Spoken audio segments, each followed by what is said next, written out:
There we go. All right. Well, thank you again to all three of you for being here to hear about my dissertation study. I know it's a very busy time within the semester, so I appreciate you carving out the time. And my title is here on the slide, Resetting Institutional Priorities Post-COVID-19, an analysis of selection criteria and student consumerism in higher education.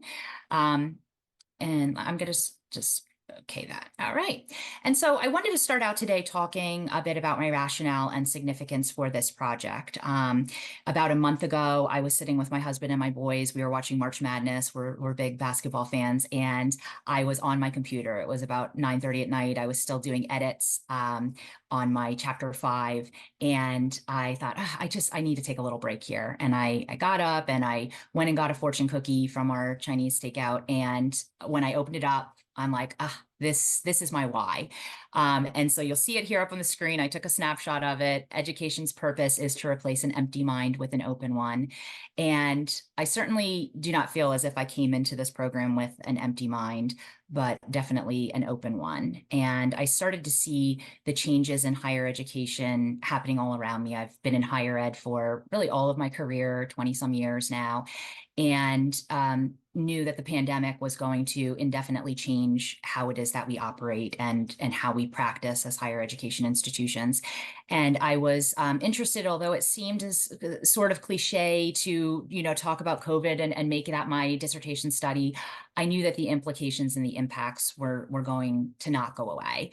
And at the same time, I saw gaps in literature. Obviously, this was a brand new area, the emergence out of COVID. And I wanted to really be part of that literature and start to analyze what was happening to higher education in this post-COVID-19 environment. At the same time, my daughter was a junior in high school in 2021, 22. She was going through the college search process herself. And I was seeing all of the information that was coming her way, the ways in which higher eds were marketing out to her. And it made me really start analyzing the college search process and made me think that this might be a great study to embark on. At the same time, the issues of affordability and the value of higher education, these conversations that we as higher ed practitioners are engaged in pretty much every day. We can't open up our email without seeing publications about this and news about this, really prompted me to continue down this pathway. And I knew that, we as institutions really need to respond and reconceptualize how it is we are hearing the student voice and moving forward with resetting priorities. So the current higher ed landscape in 2024, the National Student Clearinghouse put out the new numbers for fall 2023. Overall undergraduate enrollment grew by 1.2% from fall 2022 to fall 23. This was the first increase since the pandemic began in March 2020. So obviously really good news. However, the not so good news was that these fall 23 numbers showed that first year freshman enrollment only grew by 0.8% from the previous year, and it remains at 5.3% below the 2019 levels. So this freshman category grew by 18,000 additional students, but 17,000 of that growth was in community colleges, and all 18,000 additional freshmen were aged 21 or above. So there was no growth in that freshman population under the age of 21 seeking a bachelor's degree. Research also documents the financial constraints of students in higher ed and impacts and issues around fully online learning, student mental health, demographic differences, among many others. And that has really prompted researchers to call this a time of institutional anguish. And it was that institutional anguish, kind of unfortunately, that made me want to take a look at college choice theory and how students are making their college choice selections. So at the same time, I was interested in the idea of consumer behavior during the pandemic, particularly because we know that financial factors are challenging for students. And I came across this social cognitive theory of consumer behavior based on Bandura's 1999 social cognitive theory. And as you can see, they nicely line up 3 phases with the college choice theory, 3 phases or 3 steps with the social cognitive theory. So in phase one, Hostler and Gallagher say that a student determines their college-bound status based on a series of external factors, and that this time period can really be a time of vulnerability and a time of questioning on the behalf of students. And likewise, in step one of the consumer behavior theory, the consumer is facing this unfamiliar situation, a pandemic that they're trying to navigate through. And this, of course, also creates a vulnerability. During that time, people are wondering, should they go to the grocery store? Do they Clorox wipes down their groceries? Do they, how are they going to get their medications? And so if they can build up that resiliency, the research says that they'll go on to step two with consumer adaptability. They'll gain knowledge of products around them. They'll find new ways of acquiring goods. They may start online shopping or pulling into a parking spot and waiting for someone to bring out their medication to them. And then they'll move on to stage three of consumer satisfaction. They'll purchase a product. If they liked their retail experience, they will have an intention to repurchase again. And so if we look back at the college choice theory, a student develops a choice set of colleges in phase two during the search process. And they're really looking at that marketing of quality information. If they can get their questions answered, they then will find a fit in phase three, that choice. They'll choose a college. And if they like that experience, they'll remain at that college. And that's ultimately a goal of higher ed, right? To have students retained at that higher education institution. And so then this led me to set up 4 research questions for my study. 1, what selection criteria are most important to students as part of the college choice process? 2, where do students rank themselves on learner and consumer orientation scales? And then both of these, a sub-question looking at demographic characteristics and if that has any significance as part of these questions. Research question 3, what is the relationship between students' learner and consumer orientations and the selection criteria that they find most important? And then 4, what content areas and modalities of promotional information do students consider influential to sell them on a higher education institution? And all of these are really focused on the post-COVID-19 higher education environment. So I'll move into my research design. I selected a mixed methodology, phase 1 survey for the quantitative phase and focus groups for phase 2 with qualitative. I used a survey, I'm sorry, hitting the wrong button there. With 3 parts: selection criteria ratings on a Likert scale of 1 through 5, learner and consumer scales 1 through 6, and then a range of demographics. I emailed this survey out to all first-year students at the 19 Commonwealth campuses, minus University Park, the main campus, and had a pool of 7,481 students. It was sent out in August of 23 with 2 reminders. And then I used SPSS for the data analysis, and you can see the range of different statistical analysis tools and tests that I used. In terms of the focus groups, I had Zoom-based focus groups with about 10 questions each. There were 69 students who expressed an interest in being part of the focus groups at the end of the survey via an invite. And then I used in vivo and values coding to generate a series of themes for part of my focus group findings.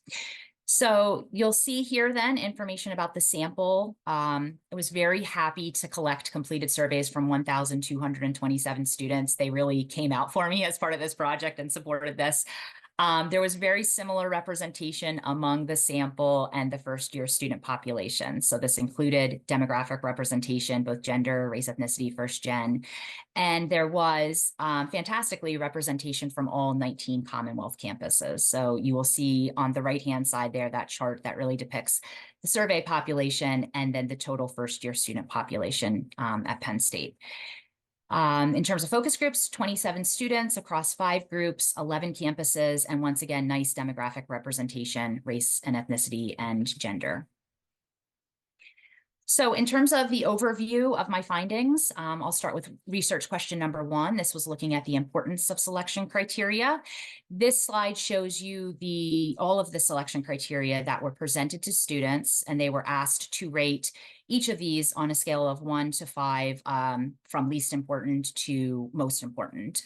This was adapted from Brockheimer and Chichardi in 2000. I had wanted to use some research scales from way farther before the pandemic so that I could do some comparisons post-pandemic here. I did add in 2 selection criteria. So you'll see there with the asterisk, diversity of the student body and political affiliation of the state where the college is located. I thought these are 2 newer, yet very important, significant criteria to add in as part of this study. So in terms of findings, you'll see on the left-hand side here, the research findings from 2000, program of study, cost, financial aid and scholarships, job placement after graduation, and facility quality.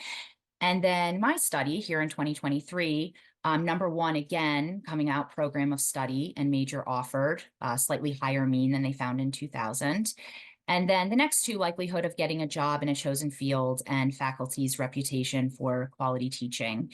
And these top 3 really talked and really aligned nicely with what I was hearing in the focus groups. The idea that students are coming into college looking to obtain a job after graduation, that they're very practical application of their higher ed journey and wanting to know that the program study is available to them, and that as they work their way through their 4 years working on a bachelor's degree, that they will eventually come out with gainful employment.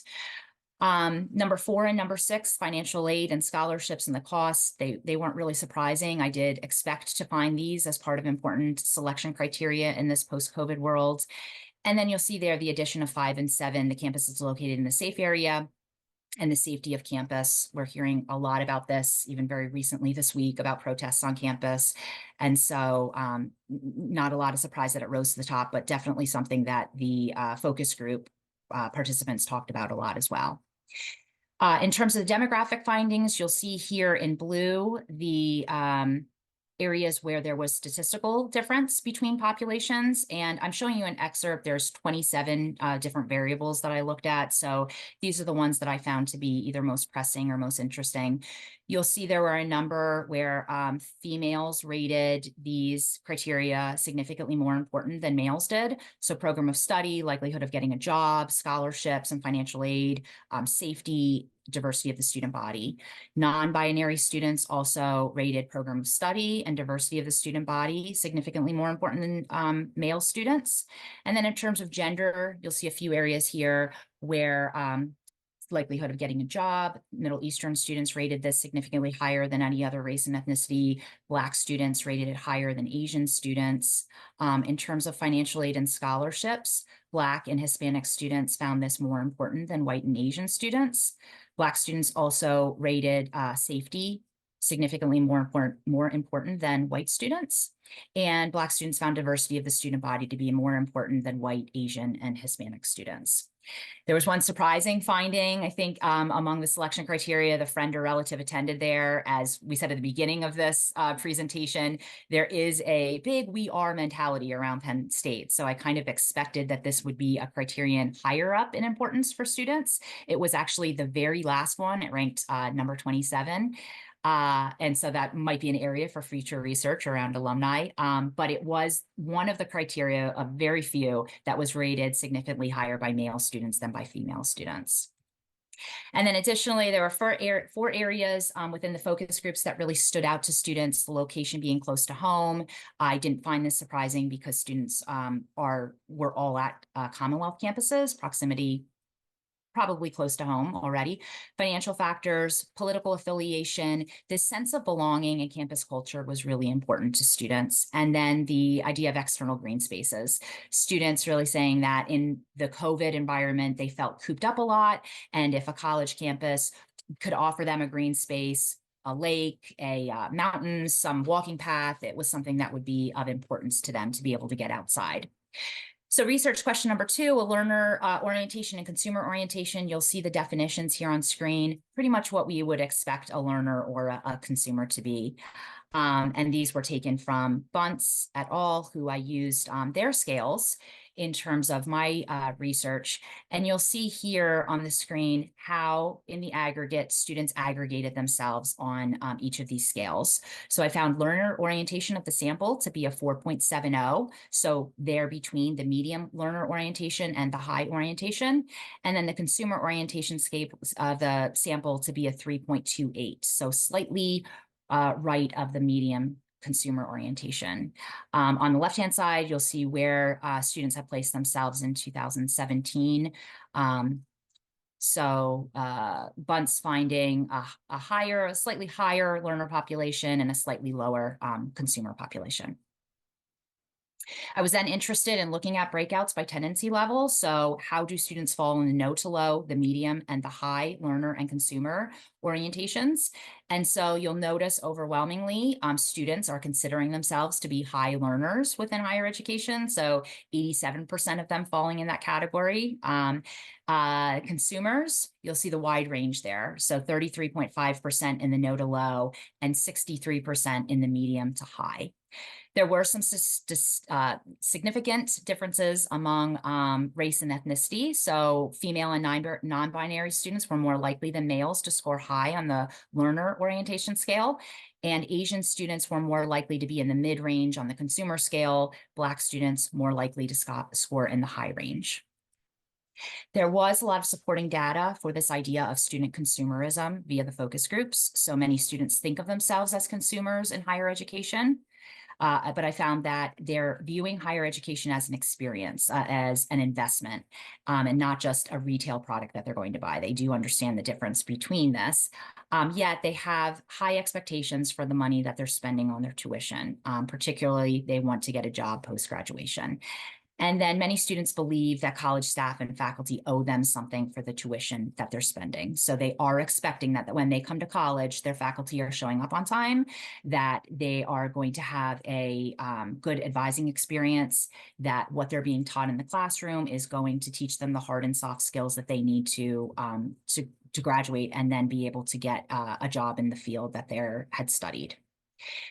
Research question 3 dealt with selection criteria by orientation, and these are really looking at the pairwise comparisons between orientation levels. So the high learner orientation, which of the selection criteria are statistically more important to them than those in the low, the no or low, or the medium categories, and same for the high consumer orientation.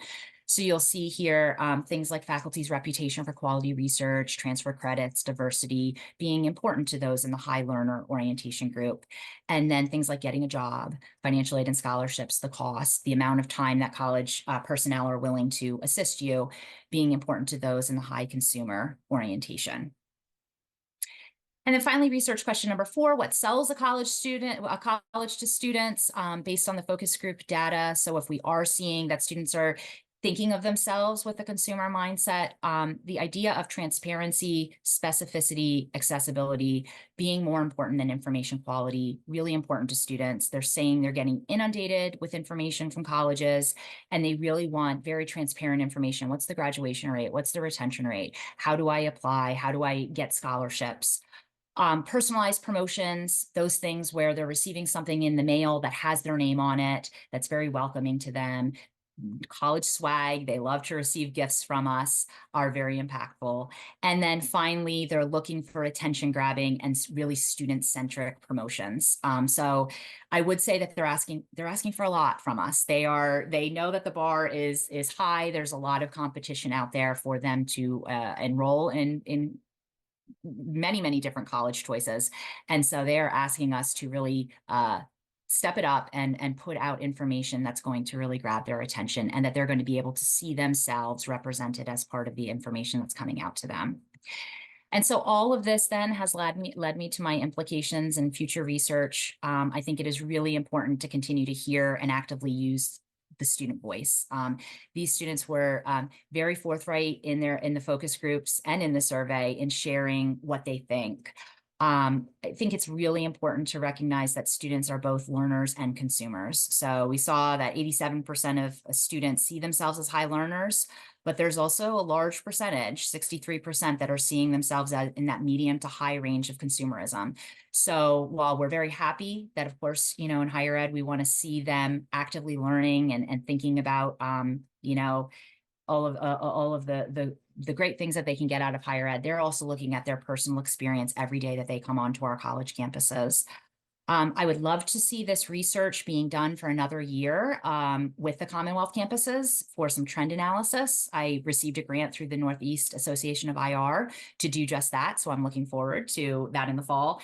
Love to expand this to University Park main campus and perhaps other institutions of higher ed. And then finally, and I think most importantly, and it's really why it goes back to my why of why I was interested in this topic. I think in this post-COVID-19 environment, it is really important for higher eds to take time and be open to resetting institutional priorities. Students are expressing what it is that they want and need during this really challenging time. And it's really an opportunity, and it's also an imperative for us as higher ed practitioners to hear them and to respond in really proactive ways. So I then have 2 slides of references and a thank you slide for your time. I really appreciate it.